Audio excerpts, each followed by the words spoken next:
करूया एका ब्रेकिंग बातमीनं। पुण्यामध्ये अजित पवारांच्या टीकेचा फडणवीसांकडून समाचार घेण्यात आलेला आहे। पुण्यासाठी आम्ही काय केलं हे विचारणाऱ्यांनी आधी आरसा पाहावा, निवडणुकीत पाणी पाजणार असा इशारा फडणवीसांनी दिलाय। तर मी पूर्ण भाजपवर टीका केली असं दाखवलं गेलं, पण मी पुणे आणि पिंपरी पालिकेतील कारभारावरच बोललो असं अजित पवारांनी म्हटलं। हे आपण तयार करतोय, पाणी दे रे बाबा।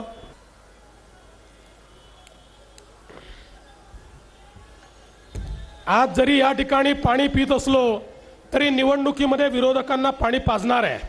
कोणी जर आम्हाला विचारणार असेल तुम्ही नेमकं काय केलं, तर त्यांनी प्रत्येकाने एकदा आरसा पाहावा, एवढीच माझी त्यांना विनंती असणार आहे। त्या संदर्भामध्ये मी तुम्हाला कितीदा सांगतोय पत्रकार मित्रांनो की तुम्ही दाखवताना मी पूर्ण भाजपला बोललोय असं तुम्ही दाखवलं। मी बोललो होतो महानगरपालिकेमध्ये जे कारभारी पण चाललेलं होतं त्या व्यक्तींच्या बद्दल मी बोललो, त्यांच्या गलथान कारभाराबद्दल बोललो आणि आताही त्यांच्याच बद्दल बोलणार। तर भाजपच्या नगरसेवकांमुळे पुण्याची प्रगती खुंटली असं रुपाली पाटील यांनी म्हटलंय। नगरसेवकांनी काम न केल्यानं पुणे 10 वर्ष मागे आलेलं आहे असं रुपाली पाटील यांनी म्हटलेलं आहे।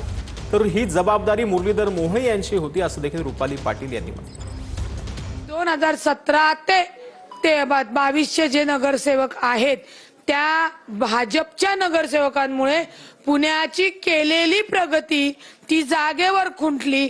जो काही राष्ट्रवादी काँग्रेस पक्षाच्या माननीय अजितदादांनी पालकमंत्री म्हणून केलेला जो काही पुण्याचा विकास तो खरं पुढे न्यायला पाहिजे होता, तर पुणेकर तुमच्यावर खुश झाले असते।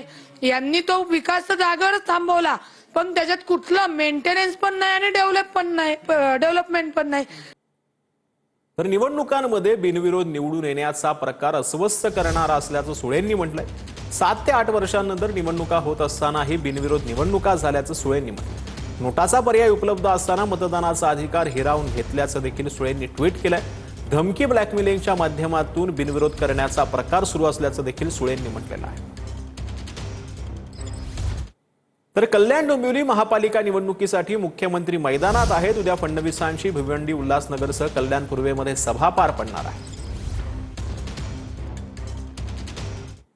तर छत्रपती शिवाजी महाराज कोण्या एका समाजाचे नाहीत असं देवेंद्र फडणवीसांनी म्हटलंय। महापुरुषांचा कुठलाही समाज जात धर्म नसतो आता देखील फडणवीसांनी म्हटलंय। महापुरुष संपूर्ण देशाचे असतात असं देखील फडणवीसांनी म्हटलंय।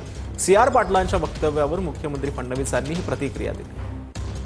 CR पाटिल जी ने क्या कहा ये मुझे पता नहीं है, लेकिन छत्रपति शिवाजी महाराज किसी एक समाज के नहीं थे। महापुरुषों का कोई समाज नहीं होता, उनकी कोई जाति नहीं होती।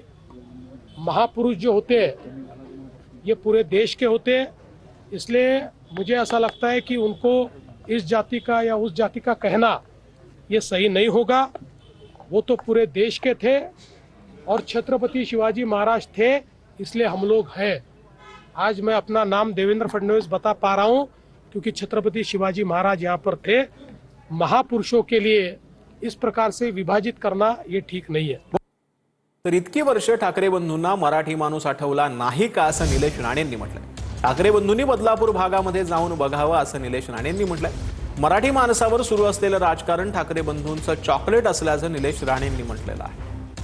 मुंबईचा महापौर हा महायुतीचा होणार, मुंबईचा महापौर हा हिंदू होणार, मुंबईचा महापौर हा मराठी होणार। ठाकरेंना आता मराठी माणूस आठवला का? मुंबईला आता काय देणार हे सांगू नका, मुंबईला काय दिलं ते सांगा। 25 वर्षामध्ये मराठी माणूस हद्दपार का झालो? बदलापूरला जाऊन बघा कसा राहतोय मराठी माणूस, कल्याण डोंबिवलीला जाऊन बघा मराठी माणूस कसा राहतोय। 100 फुटाच्या एका खोलीमध्ये जिथे फायर ब्रिगेडची गाडी जाऊ शकत नाही अशा रूम मध्ये 10 लोक राहतात। ते 2 ठाकरे एकत्र आहेत, ते काय प्रेमामुळे नाही आलेत, मराठी माणसाच्या प्रेमामुळे नाही आलेत। हे चॉकलेट आहे तुम्हाला दिलेलं आणि मराठी माणसाला दाखवण्याचं। तर भाजपचे नेते रामाचं नाव घेतात आणि रावणासारखं वागतात अशी टीका ठाकरेंच्या शिवसेनेचे नेते अरविंद सावंतांनी केली। यांच्यापेक्षा रावण बरा होता असंही सावंतांनी म्हटलं। जेवढे राम रहीम सोडलेत ना, नाव राम काम रावण, तो रावण बिचार रावणावर पण आरोप केल्यासारखं होईल।